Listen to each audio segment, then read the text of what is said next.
This reading from Ezekiel, maybe you're familiar with it. Maybe you know that song, them bones, them dry bones. Incredible imagery. This reading tells us that coming into resurrected life is a process. It's not always instantaneous, like we might hope or expect. Certainly in this time of turmoil, of stress, of uncertainty, it's helpful for us to know that God can breathe life into any situation. I mean, if you think about that visual of the prophet standing in a valley full of dried bones, you wouldn't look at a situation like that and think, something could come of this. So it's helpful for us to be reminded that God can take even the most desolate looking situation and breathe new life into that situation. God can breathe into us the spirit of resilience. But that new life and that resilience may not look the way that we think it should. It may take longer than we'd like to come. So we may feel a lot like the psalmist, needing to cry out from the depths while we're stuck in a time of waiting. So we're going to hear from the psalmist now, and Sophie Mayo will share with us. A reading from Psalm 130. Out of the depths I cry to you, O Lord. O Lord, hear my voice. Let your ears be attentive to the voice of my supplication. If you were to keep watch over sins, O Lord, who could stand? Yet with you is forgiveness, in order that you may be feared. I wait for you, O Lord, my soul waits. In your word is my hope. My soul waits for the Lord more than those who keep watch for the morning, more than those who keep watch for the morning. O Israel, wait for the Lord, for with the Lord there is steadfast love. With the Lord there is plenteous redemption, for the Lord shall redeem Israel from all their sins. Amen. From the depths I cry out. The word of the Lord sustains us. So today we are going to rely on those words from the psalmist. Receive permission to cry out from the depths if that's what you need to do. Sometimes at our house, there's been some of that just, why do we have to be stuck in the house? Some of that grumbling and crying out.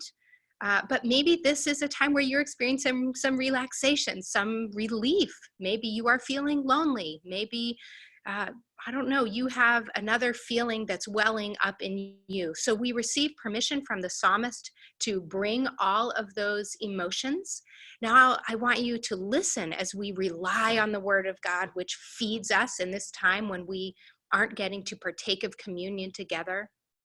We're fed by the word of God, so we'll allow this longer gospel text today to feed us. And I want you to listen for emotions. Even Jesus, who's so often portrayed in film and in media as being kind of stoic or emotionless, aloof, even Jesus shows feeling in this reading. So I want you to visualize, as you hear this longer gospel text, visualize the frustration of some of the characters, the anger, the sadness, but also there's joy, there's astonishment and faith that flows through this biblical narrative. As you listen to and receive this gospel text today, know that your Jesus Christ welcomes you into a divine embrace, no matter how the COVID-19 reality is affecting you, your family, your community, our world. I invite you to bring your whole self, even though you're not going anywhere. Show up spiritually this morning with your whole self in front of your God, unbound. Bring all of your emotions to lay at the foot of the cross.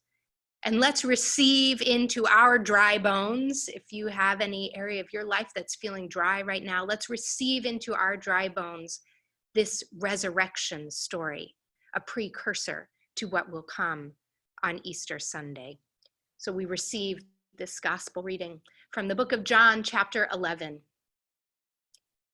Now, a certain man was ill, Lazarus of Bethany, the village of Mary and her sister Martha. Mary was the one who anointed the Lord with perfume and wiped his feet with her hair. Her brother Lazarus was ill. So the sisters sent a message to Jesus, Lord, he whom you love is ill. But when Jesus heard it, he said, "This illness does not lead to death. Rather, it is for God's glory, so that the Son of Man may be glorified through it." Accordingly, though Jesus loved Martha and her sister and Lazarus, after having heard that Lazarus was ill, he stayed 2 days longer in the place where he was.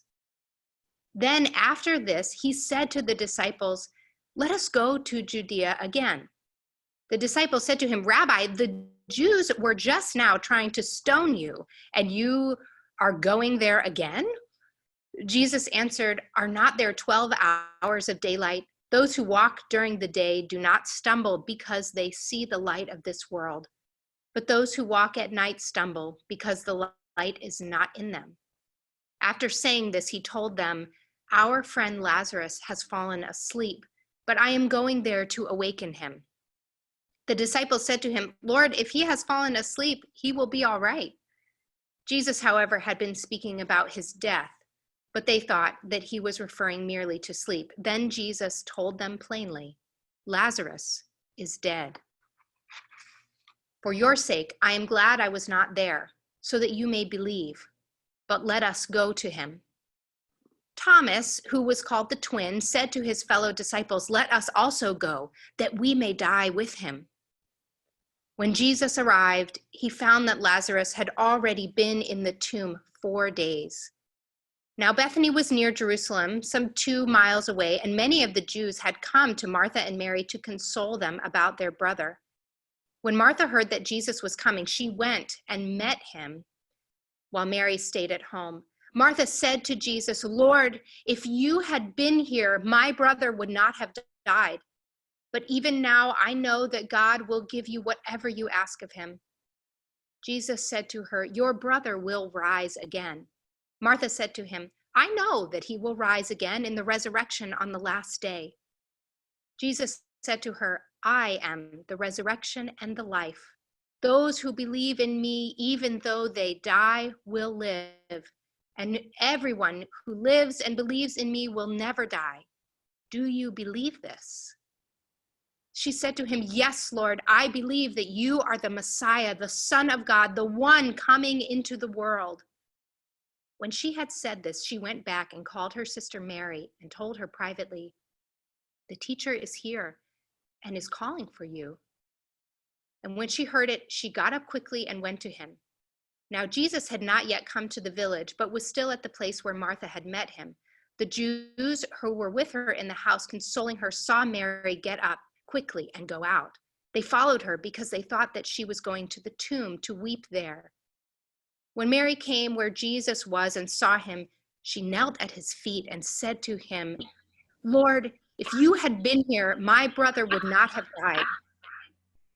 When Jesus saw her weeping, and the Jews who came with her also weeping, he was greatly disturbed in spirit and deeply moved. He said, "Where have you laid him?" They said to him, "Lord, come and see."